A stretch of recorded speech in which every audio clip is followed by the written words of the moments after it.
Hey, what's going on, everyone? This is Tyler Dunn here with Jim Monis. Another episode of the Go Long podcast. You know what, Jim? We figured we'd get together here on a nice Saturday afternoon. What time is it right now? Well, for us, it doesn't matter for time.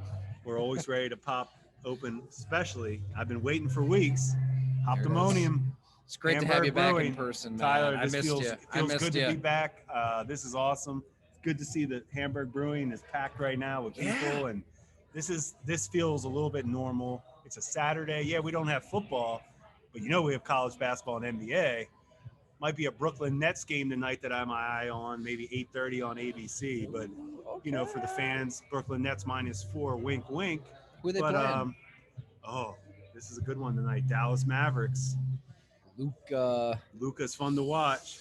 Dallas kind of stinks this year, though, right? They But you haven't know been playing what? The well. spread's only 4, which tells me, hey, Brooklyn's been hot lately, and national TV sometimes Yeah. these superstars like to show up on ABC on Saturday night. So I got my eye on Brooklyn tonight. Love it. Love it. Yes, Jim is right. We're here at HBC, Hamburg, New York. Get on in, get some Hoptimonium. It's incredible. That 8.0 will hit you. Oh, It might feel a little higher than that than 8.0, but it's good. It's good stuff. And it's crazy, isn't it, Jim? I mean, like there, I'm sure you got it a lot as a personnel man. From your friends, from your family. What do you do in the off season? Well, there is no off season football. I'd get that question too. Like it never ends. This is what the NFL wants. They want to be in the headlines, 365, 24/7, and they've got to be loving all this quarterback drama, right? I mean, it's good for business. We've got stuff to debate, stuff to talk about. This quarterback's unhappy, that quarterback's unhappy. I don't think you can just take a broad stroke and say they're all right or they're all wrong. We talked about Deshaun Watson, we've talked about Carson Wentz, but now we've got to talk about Russell Wilson. And I think the segue there is what kind of made a little news in our last podcast, right, Jim? well, what's funny, Tyler, when you think about this time of year, it's usually dominated by who ran the fastest 40, who jumped the vertical this week, because it's mostly the end of February, right? We're all at the combine. And, now that the combine has been, scaled back, no workouts, now we're talking about what franchise quarterback is trying to go to another franchise, which we've never talked about before in the offseason. And Eric Wood sparked it the other day a little bit with the whole Russell Wilson could have been a Bill. And hey, we talked about it. Patrick Mahomes could have been a Bill. And I know it drives some people crazy, but that is life in personnel and front offices, where how close you can be to drafting somebody, and yet you might not get the opportunity to because a team takes him before you, or you have the collisions of coaches versus scouts, Yeah. which happens with every team.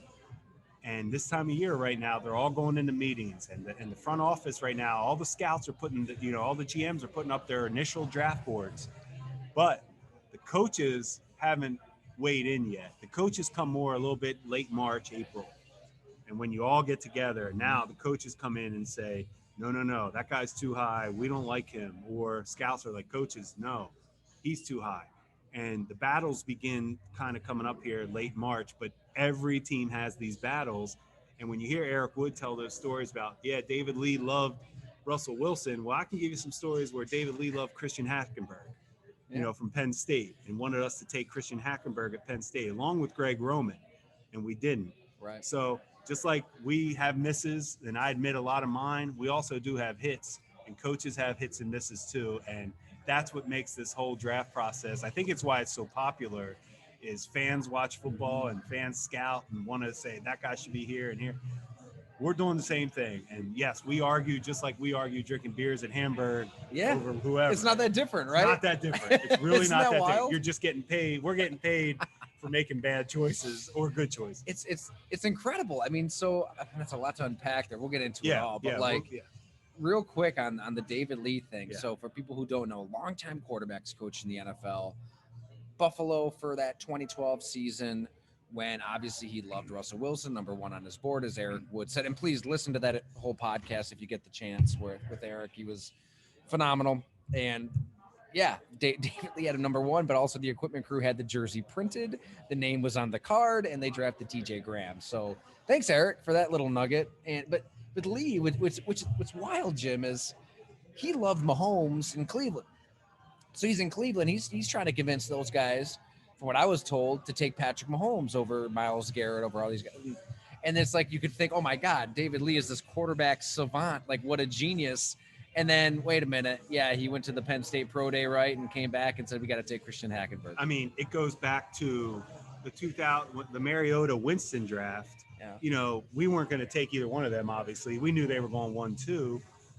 But, you know, I could, you know, and David Lee, it's just like I'm saying, coaches are just like scouts. Like, we all hit, we all miss. But David Lee, like Sean Mannion from Oregon State, he really thought he had a future.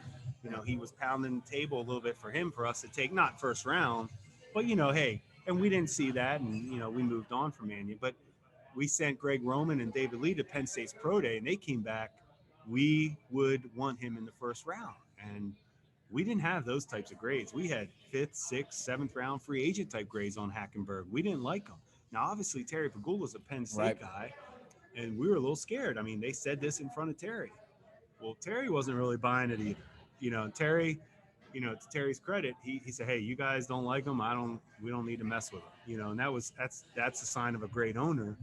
But it just goes, the son of a Penn State fan, right? He probably he saw enough, right? And, you know, somehow Hackenberg, I don't know, the whole Hackenberg's tape wasn't that good. He had a freshman year under Bill O'Brien. People keep saying, wow, look at his freshman year. Well, it wasn't that great. He had one good game against Wisconsin. The only reason I know this off the top of my head is because we had to beat him down a little bit because of Roman and David Lee. Loved him so much. But he had one good game against Wisconsin, and his whole career he was inaccurate, wasn't tough, wasn't a playmaker. He had a big arm. He looked the part and had a big arm, but he wasn't a great quarterback. And, real quick, Jim, I'm sorry to interrupt, but like, how does that go down then when with Roman and Lee? Like, we're physically, like, where are you guys, and how are they saying? Are they like literally banging the table, draft this guy? Yeah, they some guys will, to make it a point. It's kind of over the top. You don't have to bang the table. We get it. But some guys want to do that, and we've all been a part of those meetings. But you do it in a respectful way where, hey, we don't tell you what plays to call on game days. We need you to back off on this one. Mm-hmm. We don't have anybody else that sees it the way you see it. We're just going to have to, hey, tough pill to swallow, but we don't see him like that. And it's hard, but that's the hardest thing to do, is because, yeah, we don't call plays. And guess what? On Sundays, the front office is sitting up in those press boxes, right? Why are they doing that? Why are they doing that? Criticizing the coaches. And on draft day, the coaches are like, why are we taking this guy? Why are we taking this guy? That's one. If you can eliminate that, you have a pretty good team, probably. I just remember being in that press box, and like usually if it was a road game, like, you know, when I was covering the Packers and then covering the Bills or any other teams, any other press boxes, like the road teams front office, they'd be right in there with the media. So I got in a habit, like if something bad happened on the field, I'd love to just kind of turn around and see what the GM's reaction was. And so like Ted Thompson, Green Bay, like stone cold, like no reaction ever, like nothing. But oh my God, like there's so many stories. I'll give you a good one. I'll give you a good one when it's miserable to be sitting with the owner. We're in London playing Jacksonville. I was there with you. Which was awesome. We should have got a beer out in London. What could I don't drink. I'm sorry, I'm just kidding. So I don't gamble either. But we're sitting there, and EJ had to start that game. That game was ridiculous. That game was insane. Just a ridiculous freaking game. When I tell you that leading up to that game, we were talking with the Pagulas saying, all right, this is a great game to evaluate. This is good for EJ. Like, let's see what we got in EJ. You know, maybe this will get him sparked again. Well, if anybody remember, and not only Bills fans will probably remember, but that first half was like, that was a disaster. It was hard to believe. And sitting with Terry during that first half, when I tell you, and if we had Doug on right now, he would tell you what he said. But Doug Whaley said, we felt like we went to the principal's office and we had to admit, Terry, we have to get better. Yes, you're right. He can't even be our backup. But then the second half came around. He turned it on. Things were happening. Yeah. And long story short, I think we should have won that game. I thought that call against Roby, we talked, it was a rough call against Roby, but that happens. I never want to blame. I hate blaming officials for games, and you can't do that. And it was a tough loss and an awful long flight home. But it really did feel like you were sitting with the principal and had to go through why you messed up. I'll take my punishment, and can I improve? Can you give me a chance? He wasn't happy. He had that look of like, guys, what are we doing? How's this going to get better? What were your other? Because Tyrod was hurt. That was the issue. Didn't really have any other at the options. time. It was like, but Josh Johnson, right? No, and but I'm laughing because that's how it can get. And it was bad. Once you realize, now you're sitting there thinking, wow, he's not even really good enough to be your backup. Like that's a hard pill to swallow. So it definitely was tough, but that's what every front office goes through when you're sitting with the owner during games. But going back to the point of coaches miss, scouts miss, GMs miss, it's why when you can see teams that stay the same and keep the GM and head coach synced up, those are the teams that they're going to have sustained success. And we talk about this with the Bills, and that's why you battle through it. And like Eric Wood said the other day, you wish you could, hey, stick with this guy for a little bit. Let's just see what happens. I wanted to get your honest reaction to that point, because I see what Eric is saying, but then I don't. It's like, are you going to stick with an EJ? Are you going to stick with a Tyrod Taylor? Like 100%, Tyler, you're right. Sean Payton, first when I was scouting for the Saints, and he takes over, and first thing he does is he gets rid of, after the first year, he gets rid of Aaron Brooks, the quarterback, Joe Horn, Dante Stallworth, boom. Guys that were kind of known around, hey, these are good players, right? Not working. This isn't working. He knew what he needed. And he I say that, I mean, we kind of got lucky with Breeze, but being healthy, but he knew he didn't want Brooks, knew those receivers weren't his style. Mm-hmm. Coach Payton always said, guys, I will cut a draft pick in training camp. It's okay. We don't need to hold on to him because we drafted him.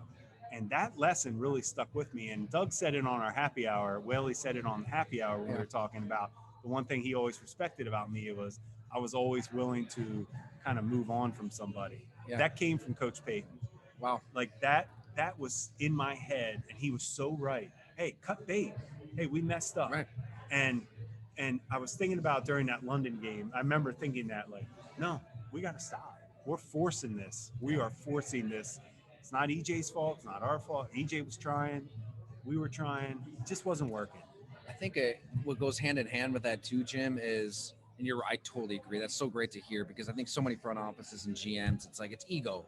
I took this guy. We're going to make it work. I can correct this player. And maybe there is a coaching element. Like, you got to work. But if at some point you just kind of know one way or another, and with DJ, what makes it difficult is he is such a nice guy. Like, I think that enters the equation for a lot of teams. It's like, oh, but he works really, really hard, and he's I hate to say it, but it doesn't really matter. It doesn't. Like, EJ, can you play or not? EJ is probably one of my favorite people I've ever met, ever scouted. I mean, he gives you so smart. So works great so with hard. Us when he was getting criticized. He'd stand there and talk forever. EJ did everything right. Yeah. He tried and tried. And it wasn't all EJ's fault. We didn't handle EJ correctly either. Like, we didn't give him his best chance to succeed. We didn't. And whether or not that mattered, but it just wasn't working. However you figure it out, it wasn't working. And it is hard to move on when you invest in a guy. But to your point too, think about John Gruden. So he comes out on ESPN, right, before he's a head coach. Yeah. And who does he love? Nathan Peterman, who is still getting paid. It's amazing. By Vegas. Nathan Peterman. Gruden, honestly, I would love, if he had to start a game, it would be fascinating. Now, hey, we drafted Peterman. And when we took Peterman in the 5th round, whatever we took him, 6th round, we thought maybe he could develop into a backup. Well, guess what? He got thrown into the fire too quick. Couldn't play, right? Couldn't play. No. He established himself as couldn't be a starter. But Gruden knows he's on record on ESPN, and he's still paying this guy. Yeah. And I don't even know if Gruden would roll him out, if he had to as a starter. I don't know if he would do it. You know what's wild? Well, first, before I Yeah, make sorry, this point, I know I'm no, kind this is of good. Like, first, if you can, Jim, like when you took Peterman, what do you remember? Like, who was Yes. really pushing He was for a him? guy. No, nobody. We all felt comfortable with him. Coaching Fourth staff, round. scouting, fifth. I think it was fifth. Fifth round, yeah, okay. For a guy that we thought we did spend time with him. Beat Clemson, right? Peterman has some really good qualities. Off the chart intelligence, accurate. He does have physically he's limited. But I think what happened when he got thrown into the fire, it was too big for him. Yeah. And it just wasn't right. But we thought he could develop into a backup.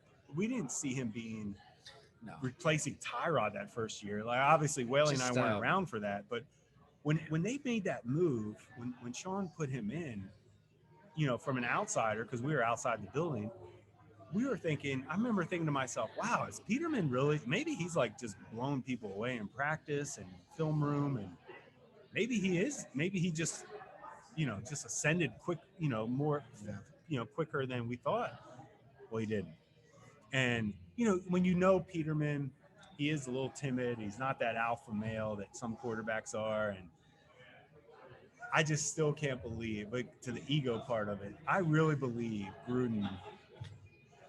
I agree with you. I mean, I can't get Peterman out of my head. I mean, it's like I know. It's like, I mean, it's unbelievable that Sean McDermott and the Bills are where they are right now. We really thought he had another a shot to be a backup. We thought he could be a backup. But if other coaches that trot Nathan Peterman out as their starter, not just then, but he was the opening day starter the next year. I get it. They didn't want to start Josh Allen right away, but that's still pretty ridiculous that he was on the roster starting an NFL game after what was arguably the worst performance ever for a quarterback in the history of the sport. It's amazing that the Bills are, they're in the AFC Championship game a couple years later, and Sean McDermott's considered one of the best coaches. Like, if you hit quarterback, they hit Josh Allen, you just forget stuff like that. It's amazing. It really is. You just summed up the NFL. Yes. Whatever, and it's what I keep telling the Bills fans about this all season. Don't stress about who they lose, who they don't sign, and who they're going to, don't stress on that. You have the quarterback is in place. Totally. You got the guy. You did the hardest part. Enjoy this off season. You're going to lose. If you lose Milano, get over it quick. You're going to be okay. Yeah. That's what I'm saying. Hey, do you want to draft the best player available when you're picking later in the draft? And this is what we did in New Orleans. Don't stress. Take the best player. Don't say we need to get a tight end. We need a running back. No, you don't. You might need another corner. You might need a linebacker. You might need a pass rusher. Take the guy that you value the most when you're picking 28 or 30. Take the guy you value the most. We took Mark Ingram. We traded up in the first round. After we took Cam Jordan with the Saints in the first round, we traded back because Ingram was still available, and we all loved Ingram. And we all were like, Coach Payton, that's what I always loved about Coach Payton. He was like, let's go. We got the quarterback. Let's go after. This is our window. Our window is open right now. And the Bills' window is officially open. And they better go after every guy they think can help them win a Super Bowl. Let's absolutely get into that. Before I forget on Gruden, I just want to throw this in. So when I was at Bleacher Report, this would have been 2 years ago. So I think it was the first work trip I took after I married Gina, and we got a house. By the way, the same day we got our marriage certificate and closed on our house the same day, which was wild. But we get married, first trip going out to Oakland. Remember John Gruden's first year? It was terrible. It was like a disaster. Everything's kind of falling apart. Obviously they traded Khalil Mack at the start of the year, and then he's saying we're not going to trade. Mayock's out there, right? Mayock. I think I think Mayock would have been out there. Or was this his first year before they got rid of McKenzie? I think McKenzie was sticking around. Was still, and did you know him from Green Bay at all? A little bit, not super well. So Bleacher Report's I don't remember who came up with the idea, my editor or myself. I just go out there, get in the middle of all that madness and try to make sense of it. And players were saying, he told us, Amari Cooper was a part of the team. We ain't got to trade him. And we get back to the locker room and we find out he was traded. Just walks off. It was just insane. And guys didn't know day to day if they were going to be on the team. So I'm talking to players about this. It was pretty pointed article, I guess. And my takeaway from John Gruden was he'll move on from you. Like, especially young players. Like, if you can't hang, like, if he doesn't think you can intellectually keep up with the terminology, with what he wants, see it. You're out the door. And it blows my mind that he would stick with Peterman then. Like, this is a guy that you think he would just not take a chance on in the first place, but give up on very soon, and he's still there. And maybe I'm being too. Maybe Peterman is. Maybe he does view him as a good backup because he does have some qualities that you could see as a backup. But Gruden's mentality, Sean Payton and John Gruden are very close, and it doesn't surprise me that they have that same mentality. That hey, bounce. So when I'm with the Saints. And this is where this story is funny with Coach Payton too, with the Saints, but we take Marcus Colston in the 7th round from Hofstra, receiver. Well, he comes in and the whole summer, mini camps and even early in training camp, he has back issues. And this is more mini camp in June. Coach Payton's talking to all of us like, nah, we got to move. This guy isn't it. Can't run.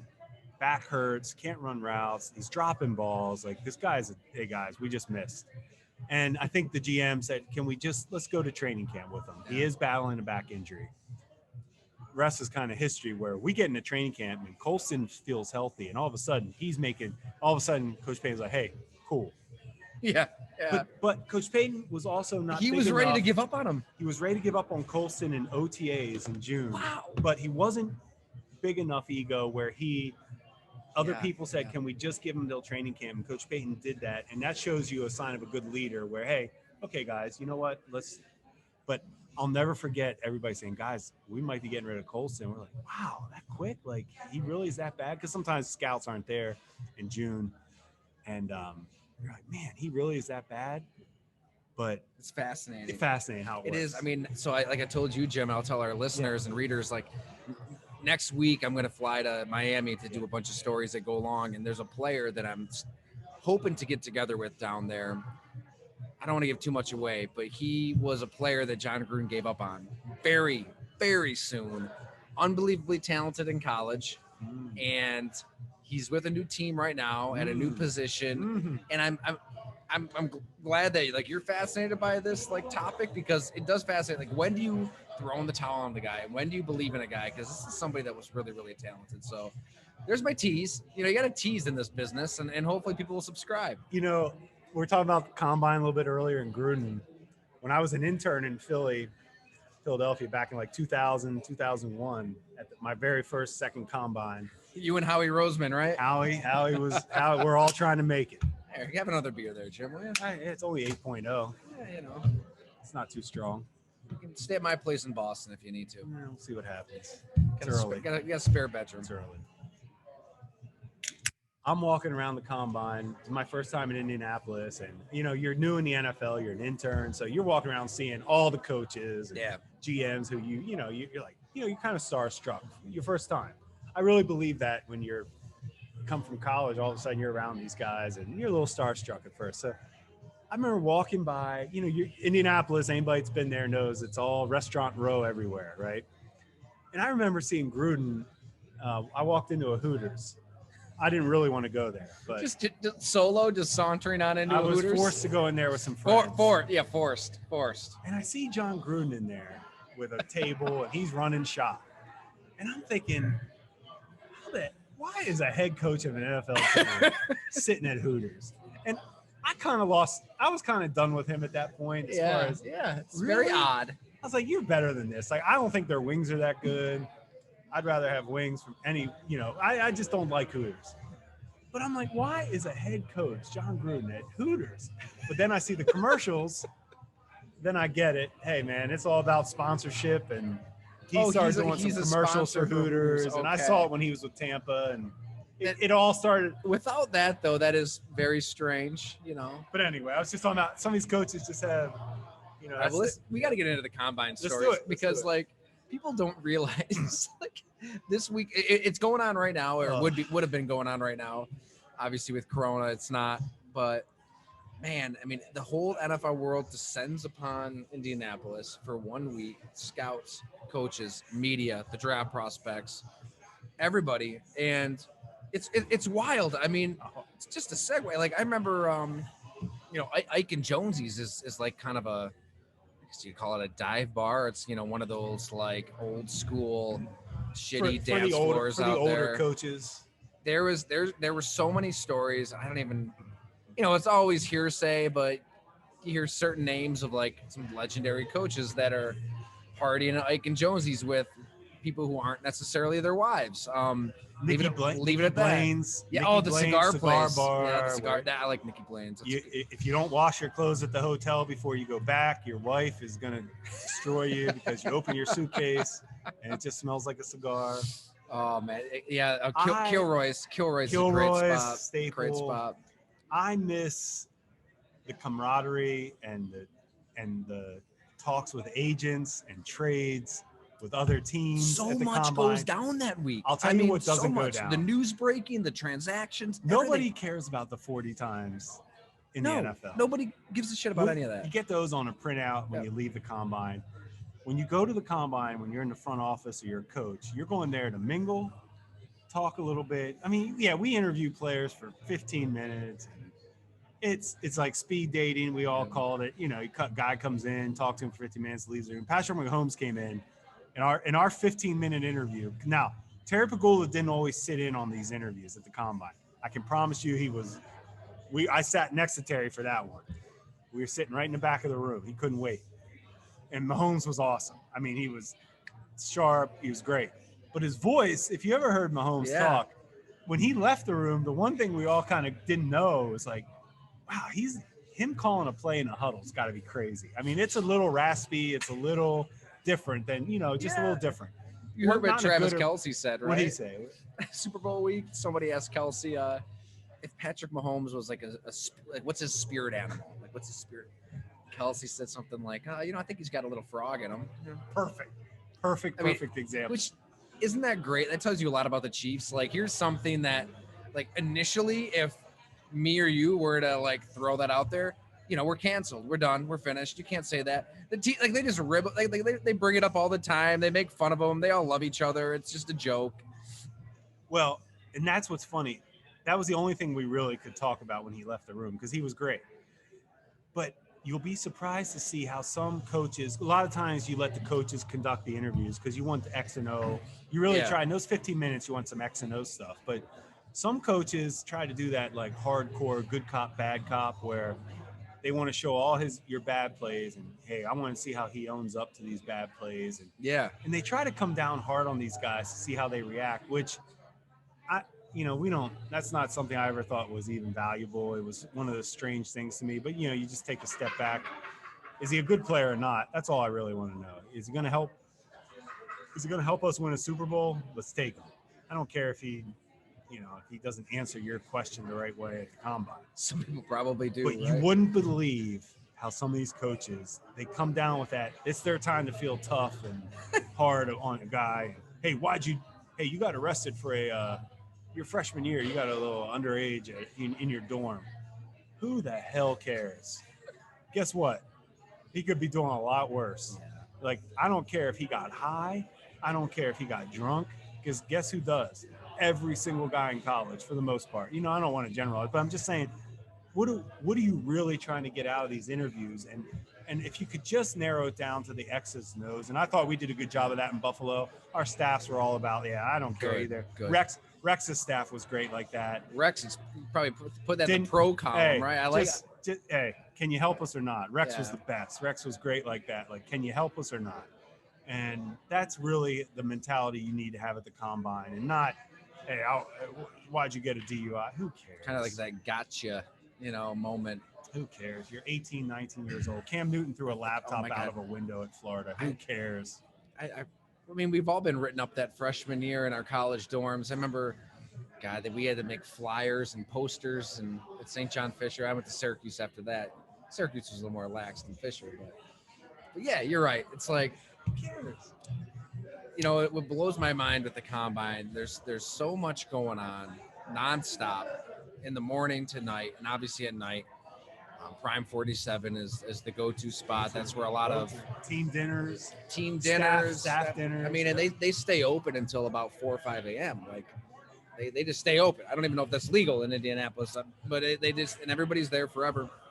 But the story I wanted to bring up, Jim, was like, so I had a column at Go Long on this week where, you know, we're very pro player on this podcast, right? I'm very pro player in the way I write all the time. One reason for that, and one reason I think that everybody out there should be rooting for the players this time of year to get every penny they can get, is there's so much shady shit that goes on behind the scenes. I mean, I think these teams are very quick, and that's why I'm glad we can talk about this, because you've worked in front offices your whole life. I mean, teams are very quick to throw their own players under the bus in more ways than one. And I'm not going to say which coach it was, and if he was an assistant, a head coach for what team. You know, I worked in multiple locations, and at Bleacher Report the last 5 years, covering the NFL as a whole, I've talked to coaches around the league, so people can let their mind wander as much as they want. But after a pretty brutal playoff loss for one team, a coach for that team said he wanted to get dinner with me and another reporter, and so we get this Italian dinner, and we're all drinking. Italian in Indianapolis. Yeah, I know, right? All right, anyway. It was good though. It was really all good. right, cool. Ravioli, lasagna, all that stuff. It worked. When I get to about 4 or 5 drinks in, all of a sudden this coach, I thought it was a chance to just kind of get to know each other, right? Like we're not the big bad media. You're not the big bad coach. Let's just hang out, get to talk about our families, talk about our lives. Like that's the kind of stuff you got to do. And little do people know, like that's where a lot of stories are. That's what they're rooted in, whether they're feature stories or it's news. Like it's rooted in relationships. So I'm thinking, here's a chance to just kind of build a relationship, get to know each other. All of a sudden, this coach is just throwing one player under the bus after another player, like rapid fire. Like everybody, it was open season on his own team, and blaming all of these players for this excruciating playoff loss. And in the moment, I'm thinking, wow, this is some pretty incredible intel. Like I'm going to be able to kind of incorporate this into my writing, into my the background knowledge of knowing. And it's not to say it was inaccurate. Like it was a lot of good stuff. This coach was also a pretty big reason why this team lost the game as well. And in retrospect, over some time you mature and you look back and it's like, wow, he was literally like just trashing his own team and his own players to us. So we would make him seem to be, the good guy, then his own players to seem like the bad guys. And that's bullshit. That's complete bullshit. That's terrible leadership. It's terrible coaching.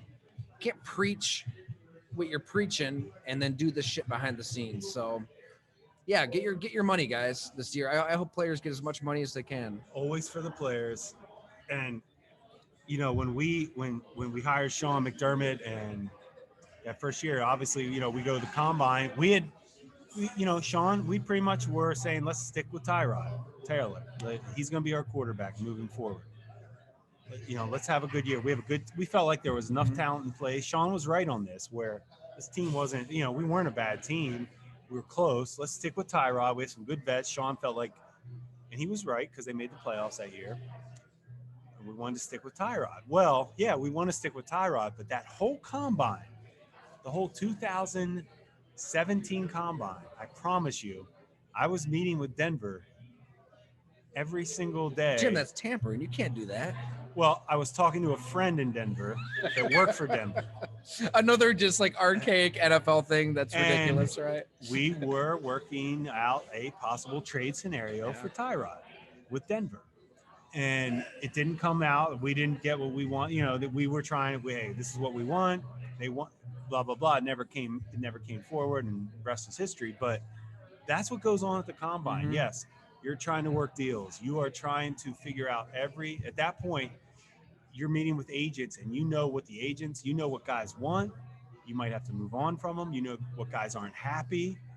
And you are doing, there's so much of that goes on at the combine. Everybody knows it in the NFL. Anybody works in it. We all know that's what's going on. But the last thing you worry about is a 40 time. I really, it's amazing that this combine, the NFL Network has made a, unbelievable fortune off of televising it. I can't think of anything worse on TV. I mean, that's where the NFL Network. I guess you got to give them credit, right? Like they've convinced they realize the country, right? That plays into being in the headlines year round. Like if you can, get these players in spandex running around, jumping around, doing all this stuff, and put it on TV, and people are going to watch and make money off it. Hey, capitalism, baby! I'm all for it. Trust me, but it's not that important. It really isn't. What's more important is all of this stuff behind the scenes that goes down. God, I can still remember a conversation, Jim, that I had. I love this guy, so I'm not going to say his name because, I definitely want to have more conversations like this with him. Former player, scout for a team. We had drinks a few combines ago at a bar. A good guy, Tyler. I like him too. It's not him.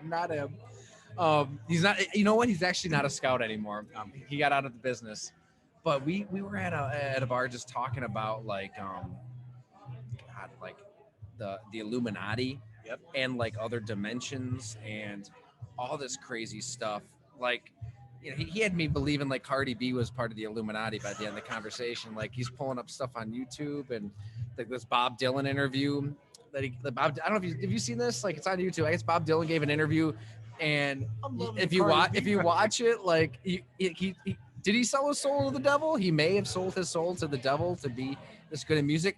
So good. The most fascinating conversation I've had with anybody in my life, and he had me believe in half the stuff. It was unbelievable. So, man, I do miss that this year. You never know who you're going to talk to and what you're going to talk about, and trades are going down. All kinds of stuff's going down.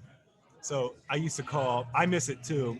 And then I used to call the combine would end on a Monday afternoon or a Tuesday. I'd always get out of there like on Saturday, but I think it went through Tuesday. And I would always tell everybody, you would see all the scouts on their laptops at the airport, flying back home. I said that was your national changer grade day, because every scout was like, okay, I had him in the second round. He ran a 4.8. I'm going to lower him to the fourth round. I'm sorry about that. Like, that's what the combine can do to your head in the front office if you let it. So there are people who do take, some of that stuff does matter, right? If you blow it up, then all matters. There. I'm a combine pro day. Combines and pro days to me were always a good way to check yourself, to make sure if you see something out of whack, you should pay attention to it. Whether it was better than you thought or worse than you thought, just pay attention to it. Maybe go back and maybe make sure your boss knows if you're a scout, hey, I really thought this guy was fat. I really thought he was a playmaker, but shit, he's running 4.7. I don't know. Maybe we need to back him down a little. Anybody that comes to mind down those lines, Jim? Anquan Bolden is the number one combine guy. And I learned this. I was a young scout. I was in Philadelphia at the time. And our director of college scouting, Mark Ross, who works for the NFL Network right now. Fantastic. Does a great job. Best thing going to NFL Network. He is, if you want true evaluations of a player, Mark Ross is giving it to you every day on that network. I love hearing what he says. Yeah. But I remember he ran, I'm not lying to you, at the combine, he ran a 4.8. And I didn't scout the Southeast. I was scouting the Northeast, but I knew I heard about him. And I remember everybody looking around like, get him off the board, blah, blah, blah, blah, blah. Mark Ross didn't care. He was like, I'm telling you, I don't care what he runs. You won't find him drop a pass. Nobody runs better routes. Nobody's better after the catch. Nobody's tougher. And I'm sitting in those meetings. He didn't drop him. He kept him in the first round on our draft board. That's awesome. It's one of my favorite draft stories because I was still learning. When you're a young scout, you're a sponge. Sorry. You're a sponge if you're trying to learn. Yeah. And Mark, I'll never forget that. I'm like, man, he didn't budge. He didn't give a shit what he ran. And ever since then, I never cared about, I was like, you know what? Good. He said, look, don't run him on go routes. Yeah. That's it. Don't try to beat him deep. But guess what? He ran a 4.8. His combine was horrible. It was 4.7 or 4.8. It was alarmingly bad. I think that's what I ran at St. John Fisher my lone college season. I mean, I can see why guys would want to take him off the board at that point And too. it would if you don't trust what you watched, you would question yourself. Yeah. Now, doesn't mean you shouldn't pay attention to it, because now what you need to say is, okay, maybe he's not a true game breaker, which you may have known anyway, but doesn't mean he can't play.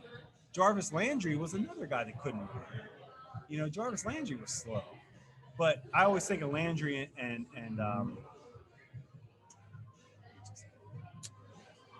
Who's that? guy we just talked. Landry and Bolden. Bolden, Sorry, yeah. Landry and Bolden are the two examples I always think of as they're off the charts, damn good receivers. They can't run. Yeah, it's okay. I love that, and it says a lot about Mark Ross to have that conviction and have the I balls always to like speak up. I like to give credit when it's due, and he deserved that. Well, we talked about it before we hit record, so go as deep as you want to go, Jim. But like you mentioned, your first stop was in Philadelphia. Oh, Andy Reid. So he drafted a guy named Donovan McNabb, and maybe he didn't necessarily want to draft a guy named Donovan McNabb. So here I am. I come in a year after McNabb was drafted, but I'm lucky enough to be around. I'm in personnel as an intern, and I get to hear stories. Well, Andy Reid is a West Coast offense guy. Cade McNown played at UCLA, and same style of offense, same passion. Andy Reid saw him as the franchise quarterback. Well, Tom Modrak had the power at the time in Philly, and he's passed away now, but great man and great GM. But Tom Modrak had a belief in Syracuse quarterback Donovan McNabb, who at the time wasn't a West Coast quarterback, as you would know as a fan. I'm sure at the time, I would assume you were following Syracuse football. Is that too young? No, they were good then. But so, he was. I mean, McNabb was a superstar college quarterback that didn't necessarily fit the NFL system. That was back. You got to remember, this is Bill Walsh, Mike Holmgren, Andy Reid. These guys come from the same tree. So that offense was kind of taking off then, just like now how the college's offense have creeped into the NFL. The West Coast there aren't a lot of black quarterbacks. Let's just say. Well, now that's a whole other volume. That's a whole other issue, right? This guy's running. Can he drop back and throw from Syracuse and blah blah? He's running around making plays, even if it's subconscious. Mark Ross and Tom Modrak. Mark Ross was the director of college, and Tom Modrak was the GM. Had the power at the time. Mm-hmm. They believed in McNabb, and they took McNabb, and that's the famous draft where the Eagles fans all booed it because they wanted Ricky Williams. But I do know for a fact that Andy Reid necessarily didn't have final say back then, but he also was in love with Cade McNown.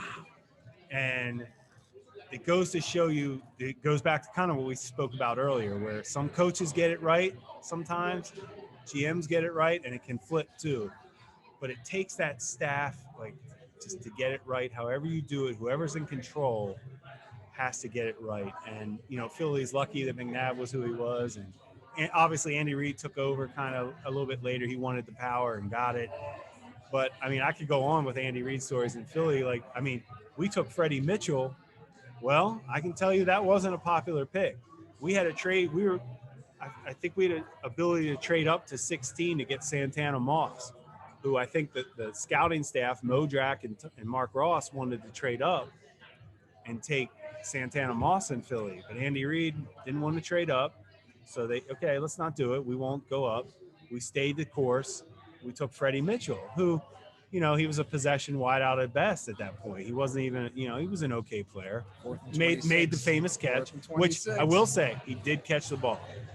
But he wasn't a game breaker. He wasn't a guy defensive coordinators were game planning for. But another guy, he played at where? UCLA. West Coast offense. And that's where coaches and scouts sometimes can butt heads. I'm so fat. Imagine if Andy Reid did have that power at that point, and he did have final say. He's not taking Donovan McNabb then. Well, he's fired in 2 years. And then is Andy Reid anything? We don't know. If they don't take McNabb, we might not know who Andy Reid is. And Doug Peterson was the starting quarterback when Donovan McNabb was learning. That's right. How great is that? That's right. God, it's unbelievable. I mean, I think it always comes back to this on this podcast, right, Jim? I mean, that line between being a Super Bowl champion I'm and telling you, sitting here on a podcast with some schlub like myself, like it's so thin. It's paper thin. if Drew Brees goes to the Miami Dolphins, we in New Orleans probably draft Matt Leinart. You and I never meet. Yeah. And no, I'm out of a job in 2 years. Right. That's how close. Like Breeze picked us over Miami. So we get Reggie Bush and we do all this other stuff because now we got the quarterback in free agency. It's about nailing the quarterback. You got to nail the quarterback. That's it. If you hit the quarterback, like everything around, it's like everything surrounds the sun. Everything orbits the sun. Like hit the quarterback, everybody's lives are better. Everybody's employed. Everybody's egos are just shooting through the roof. That's why Green Bay is laughing at everybody right now. Yes. Yeah. Okay. Did Aaron Rodgers, was he happy last year during the draft? We took Jordan Love in the first round. No, he wasn't. But guess what? Guess who's still going to be for Green Bay next year? Aaron Rodgers. Right. Guess who's not trying to get rid of Aaron Rodgers? Green Bay. All Green Bay did was take a guy they had conviction on, which you wrote about. This is why you are what you are. You wrote a great story. Green Bay took a quarterback they had conviction on. If he's good in 3 years, when Aaron's ready to leave, great. If he's good in 5 years, when Aaron's ready to leave, great. But guess what? We're not trying to get rid of Aaron. We're trying to keep our job. Totally. I love it. And that's where it pays to be a little callous. That's where it pays to be, just you don't give a shit about public perception. You don't care what they're talking about on First Take. You don't care if people are going to criticize you. You don't care if your starting quarterback's feelings are hurt, because it comes back to the quarterback. You do not want to be in the position where you're looking for a quarterback. If you can get that guy ready whenever Aaron Rodgers is going to retire or his skills decline or whatever, then you're ready to transition. I mean, if Jordan Love is really, really good, you're talking about 50 years of quarterback bliss. And you're not one of these teams that are resetting every 3-4 years. I don't get it. Like, maybe it's because it's that Instagram, Twitter, Facebook mentality of we need that instant gratification. We need that dopamine. You know what I mean? Like, as a human being, you need that. You got to be excited right now. I need to be happy. Like, everybody's so caught up in the now. Think big picture. It's okay. I can't remember in Buffalo, and I'm sure there was an article. I just don't remember it. I don't remember getting criticized for us drafting Sammy Watkins at the time. I don't remember anybody Sammy coming was the out. can't miss guy in that draft. I don't remember one person saying, why would they do that? And that goes to show it's hard. It's really hard. And Sammy around the NFL was regarded as a can't miss. And he's a good player. And injuries, we've talked about it. But it's that hard. And it's like you don't get criticized on that pick, but yet you get criticized on, you know what I mean? Like Green Bay's getting crushed for taking Jordan Love. Really? How do you know? Now, if Love stinks in 3 or 4 years, when he takes over and he stinks, all right, we can talk. But guess what? You had conviction, and you should be, I mean, I think that, the local media, with a few exceptions, great exceptions. Tom Silverstein is incredible, does an amazing job. Everybody should read his stuff out there. I think that it's a very Rodgers-centric approach to the job. It's, there's some passive aggressiveness coming from the quarterback out of that NFC Championship game. Seems a little unhappy. Boom, instantly surround him with talent. What are you doing, Brian Gutekunst? You're nuts. You're crazy. Like, no, they were 13-3. They were the number 1 seed. They hosted an NFC Championship game. They have talent around the quarterback. They have Devontae Adams. They have 3 legit starting caliber running backs. Marquez Valdes-Scantling, he took Carlton Davis to town that game. A good corner. Well, Bob Tunyon, I think he's got like the second best catch rate in the NFL. 8-9 touchdowns.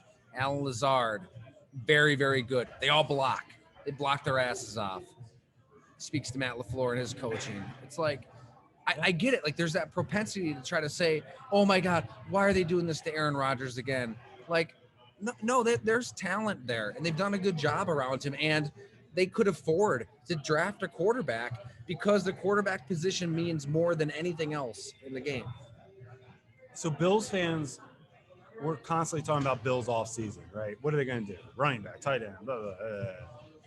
You know what they need? You know what they really should go after? Or go get a backup quarterback that's a baller. Go get Teddy Bridgewater. Because guess what? You have a squad right now. You have a team. Matt Barkley stinks. I'll say it. I don't think he's good enough. I don't like him. I don't think he's good enough. I think he's had opportunities. I think he's proven on tape he's not going to get you to the Super Bowl. Here's the whole thing with backup quarterbacks. Okay, if the starter goes down, can we go 500 with the backup? I don't think you can go 500 with Matt Barkley. I don't see it. Go get a Teddy Bridgewater. The Bills fans would flip out probably. I don't want to say that, but maybe. But that's where you shouldn't care about that, right? That's what you need. That you shouldn't care about the backlash. No, Who cares? You have a squad, and I would love to see the Bills really focus on. If Josh goes down, if Josh Allen goes down, can we keep this train running? And Bridgewater, I don't know if you could find a better guy that. Obviously, he really doesn't even lose. Right. Now, is he good enough to be your starter and win a Super Bowl? I don't think so. So what's that mean? Ideal backup. Go get Teddy Bridgewater. Go sign him. Overpay for him. Because that gives you, if Josh does go down, you have a shot. Totally. I love that. I don't know. That's just my way of thinking. Nobody talks about it. But Matt Barkley, I'm sorry. No, there's dime a nothing dozen, man. Nothing.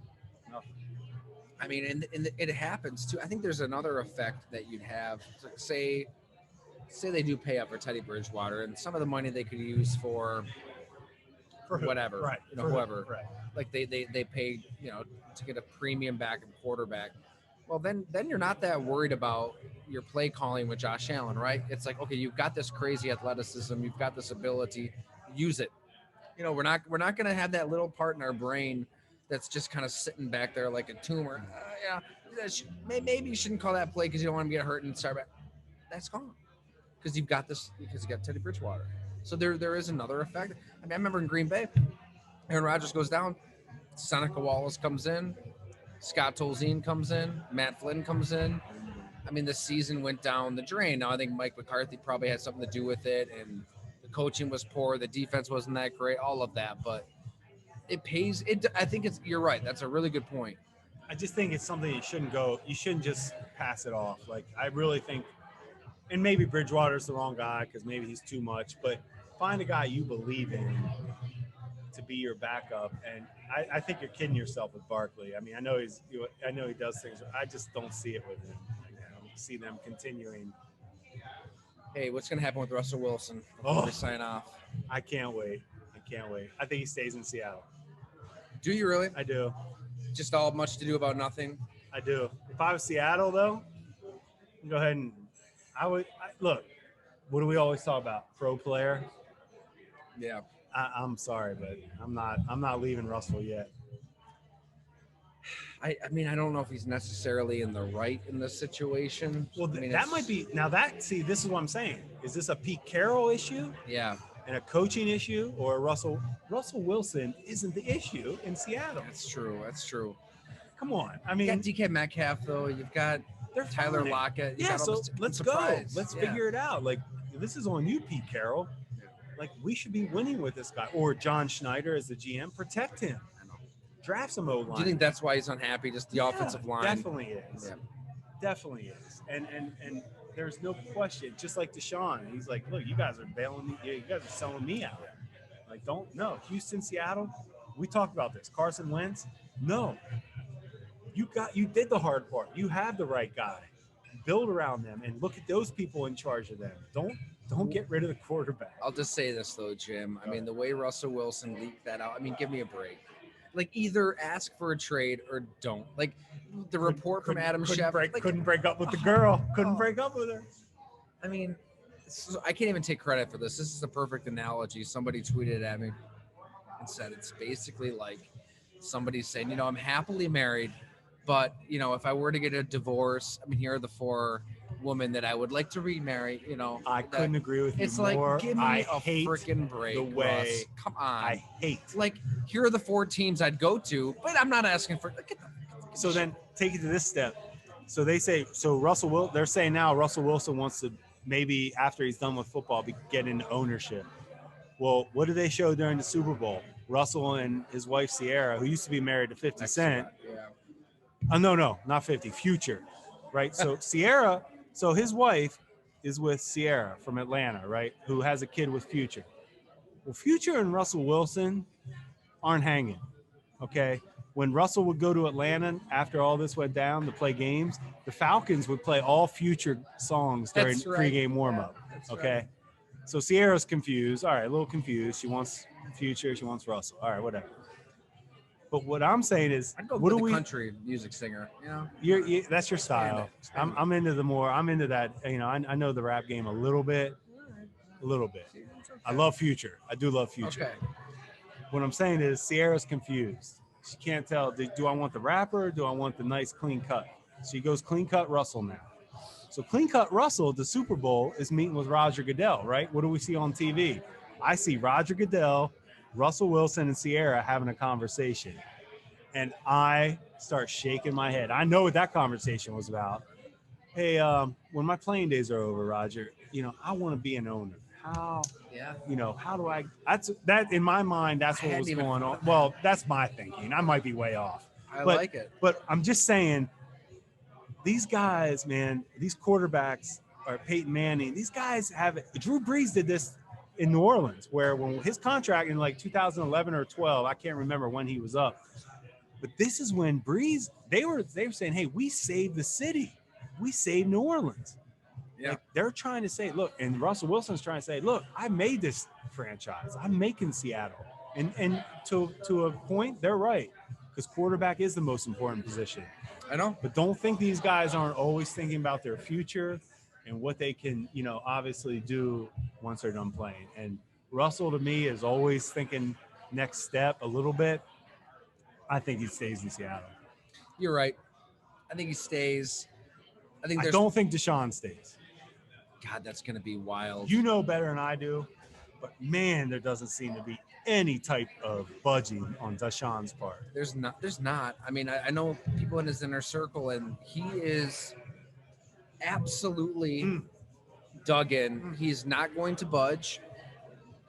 I mean, we can debate the merits of it and everything. People kind of know where I stand, but like, he feels lied to. He feels like they told him. It starts with ownership. It's not Caserio. It's not Culley. It's ownership. 100%, Tyler. Best point that you could make to the fans.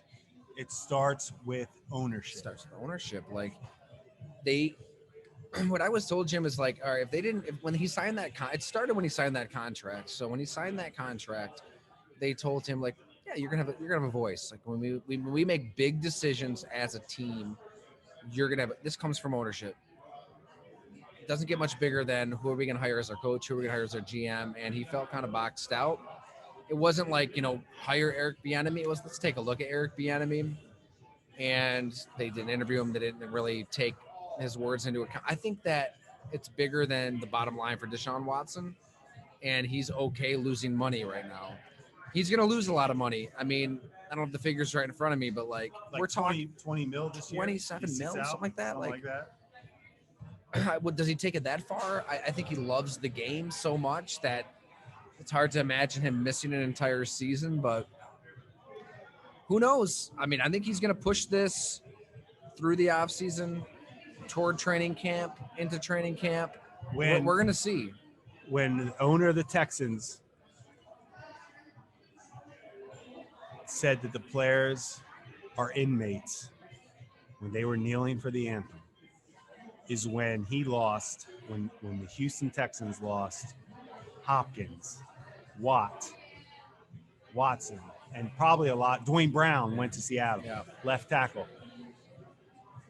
When he called them inmates. And I get that it's an expression, inmates running the asylum, but you can't, that's a lack of self-awareness. Right. And I promise you, that's when it all went bad in Houston. It's bad. It's very, very bad. And it should be, because that comment was pathetic. Yeah, it was. Sorry. It was. It's. So here's the thing, though. They're not taking calls. They're not placing calls. And the trades are right there to be had. Like, it's such an easy out for Houston. Like, your team is trash. You have nothing on that roster.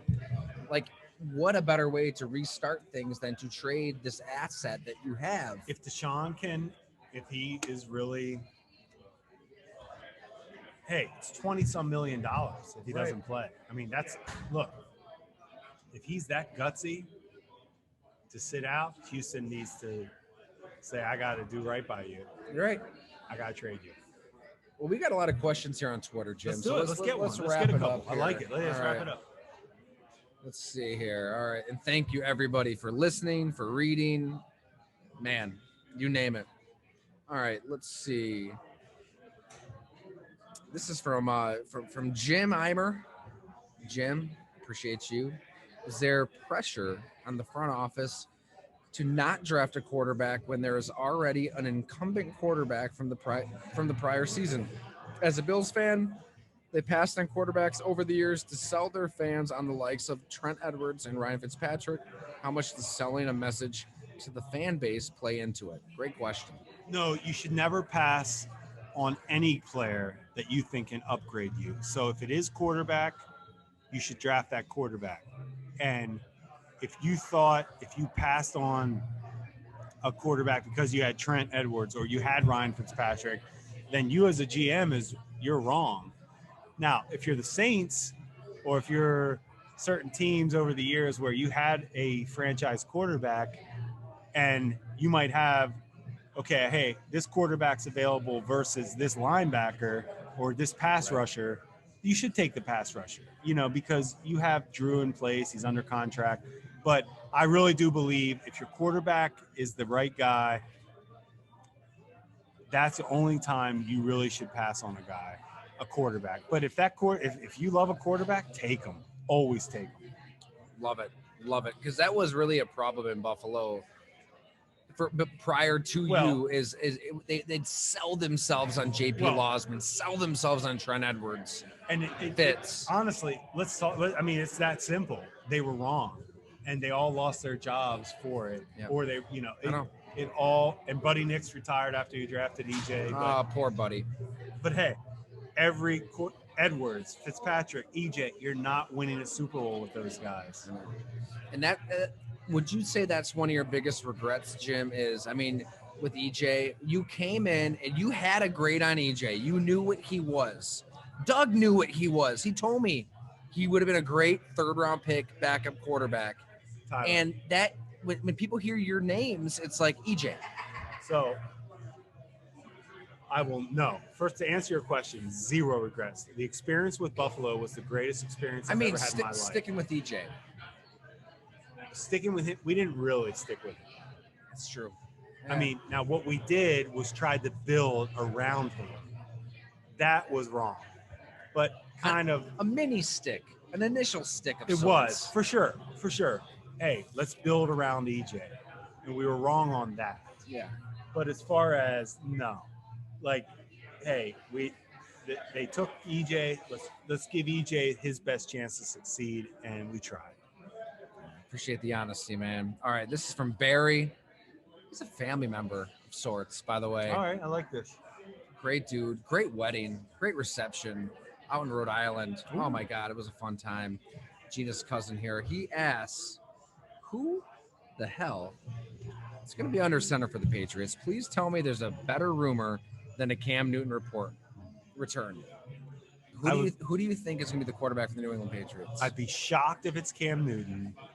And I can't wait, because here's what I'm going to tell you. I have zero clue. But I can't wait to see who it is, because I think Belichick is coming full force. I think he's got a guy that he's going to want to get, whether it's draft or free agency or trade, that is going to be fun to watch. But it will not be – I can't imagine it's Cam Newton, in my personal opinion. And Cam Newton's one of my all-time favorite players I've ever scouted. He is done, Yes. and I love him. We talked about it. I know, and I Eight love passing touchdowns in a love season. love Cam Newton, but he's not Cam anymore. This is just a total guess. Mitch Trubisky, New England Patriots starting quarterback, 2021. 8-8, and find your next guy. Yeah, you don't talk about Mitch like that on this. We're a I Mitch friendly. love Trubisky. We're a Mitch friendly podcast, Jim. Love him. Mark David, given. By the way, Mark David. Oh, he's family member. He's incredible. Great dude. Loyal listener. We appreciate your patronage, Mark.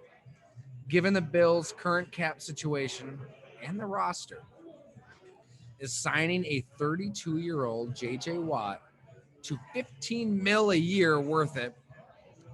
If not, what's the highest you pay for Watt annually, given the current situation? I will say that number that was floated out there, 15 to 16 million a year, this is just my personal belief. I believe it's agent driven. I think it's Tom Condon trying to drive the price up, talking to somebody that works for a team in the Watt sweepstakes. I think they're really doing everything they can to drive his price up. I think that the contenders that are in on this, Bills, Packers, Browns, name your team, I think they're holding firm right now. I think that's why nothing's happened. I think they see a 32-year-old that, hasn't played past 8 games in 3 of the last 5 years, and they want to use him as maybe a vet specialist, maybe, not 70 snaps a game at this point. And I think that J.J. Watt is approaching free agency like he's the J.J. Watt who wrecked the NFL in 2014, 2015. And if he's expecting that kind of money over a long-term contract, he's going to be disappointed. If he wants that kind of money for a bad team, maybe he gets that. Does J.J. Watt go to a bad team, Jim? Or does he take less money for a good team? If the Bills don't get Watt, don't be upset, because he probably got overpaid from somebody else. I feel like the Bills won't overpay for Watt. Right. I do the way the Bean seems to do things. I don't see them overpaying. They haven't. They've done a nice job in free agencies, and I don't think they overpay for Watt. Get him at your price, great. Don't overpay for that guy. Yes, it's fun to have him. He's not going to make. He isn't going to be the difference maker for your Super Bowl. I'm really torn on Watt because I feel like, no, he is absolutely not Reggie White. He could be Julius Peppers. He could be Peppers at 34, 35, 36. Making plays, forcing fumbles, getting sacks, an interception here, or some tip balls. It's good. And, It's good. What is that player worth? Look, Peppers could have been that guy that put Green Bay over the top in 2014 if he isn't telling Morgan Burnett to slide after an interception when the Packers are up 19-7 with 4 minutes left. Oh my God. But anyways, the key is don't overpay. That's Don't really overpay. the key. Don't I'm not overpay. disagreeing. Watts definitely still has value, but make it your value. And you got it. That's the hardest part. You got to cut. You can't go over your value. What would you pay for J.J. Watt? Not what you just said. I mean, you're probably, I'd go like 12 loaded with incentives? 13? I'm not a huge Watt guy. So if you're a team like Buffalo, then how do you, fix is a little bit strong, but the pass rush wasn't good enough against Mahomes. How do you get that better? And we talked about that, and you do need some dogs. And we talked about Ngakwe, who I'd be okay. I like the edge stuff. I think the interior guys, I know those guys they're fun. They're hard to find a little bit, but I don't think you should overpay for those interior guys. But I think what you're getting in Ngakwe. He's a little younger. I'm okay with him. His injury history, Watt's injury history and age, I don't overpay for those guys. I couldn't personally do that. I'm also sitting at Hamburg Brewery without a job. So I don't want to sit there and say I know everything. I'm just saying I personally wouldn't overpay for Watt. I agree. I would go Ngakwe. I'd go Bud Dupree. I'd go with one of these younger guys with some pop off the edge, even if it's an extra 4 or 5 mil a year. Cool. Yeah. You get that 4 or 5 mil by letting go of Jefferson and you're fine. Those guys, honestly, Addison. Yeah. they just got to draft better, you know. All right, Matthew Zelmer. Matt, good to see you, man. You're a loyal subscriber. We can't thank you enough. We missed you on the last Zoom happy hour, though. Hopefully, you'll be on there next week. Russell Wilson to the Cowboys or not? Awesome question. And we kind of talked about this earlier. I don't actually think, and I love Russell Wilson, but I also love Dak Prescott. I don't think that is a significant upgrade. I think you're talking about franchise versus franchise. Totally. I would keep Dak. I really would. The team loves him. He knows those guys. He's invested. I would keep Dak. I'm not sure when exactly to run this story, Jim, but I've talked to people on the inside of the Jerry Jones Dallas machine and how they conduct business when it comes to these matters. It's less than ideal, to say the least. Might be time for that, given the quarterback situation there in Dallas. It will blow some people's minds, I think. As in Jerry? I think just the structure of everything, not necessarily. Is it Jerry or Steve? I think it's both. Right. I think it's not normal of a It's setup. not Mike McCarthy. It's not a normal setup. No, it's not. It's not. All right, let's just get to a couple more here. David Ward. This kind of gets to your point earlier, Jim. He says he'd like to trade for Gardner Minshew. Yes. He says he'd be a great backup on a rookie contract. Love that. David also says, of course, it would have to be for a later round draft choice, but if Josh Allen is out for an extended period of time, it'd be a great pickup. What do you think? I'm sure Jacksonville would take calls. I mean, is David Ward sitting here with us right now drinking beers? Because I just pulled this up, and that's a fantastic question from David. Thank you. 100%. That's what I'm talking about. I said Teddy Bridgewater earlier, but that was my point. A capable backup. Minshew is a ideal number 2. Go get him. Yep. He actually has that same kind of country mentality that Josh Allen has. Yeah. I picture those two in the film room, loving each other, hanging out. Love that. Minshew would be ideal. Love it. Fantastic question. I can't thank everybody enough for listening, for reading, for consuming our content wherever, however. Hopefully you're able to get on down here to Hamburg Brewing. I mean, we are looking down right now, and it is packed. It's great. It's great to see just people out drinking beers, eating food, having a good time. Hopefully we'll see you all in the flesh here soon. This offseason, I mean, I think things are getting better, Jim. I think people are slowly able to kind of re-assimilate into a society that we knew prior to coronavirus, and we want to meet you. We want to hang out. We want to drink some beers. That's all we really want to do. Give us questions. Let's drink. Let's talk. Hey, we're all trying to do our best guesses, but it's fun. Definitely. Well, hey, thanks so much, everybody. This was a lot of fun. Be sure to hit us up on Twitter. I'm at Ty Dunn. Jim, what's your Twitter? Jim Monas42. That's right? It. All right. Hit Jim up too. And we'll catch you very, very soon. Thank you.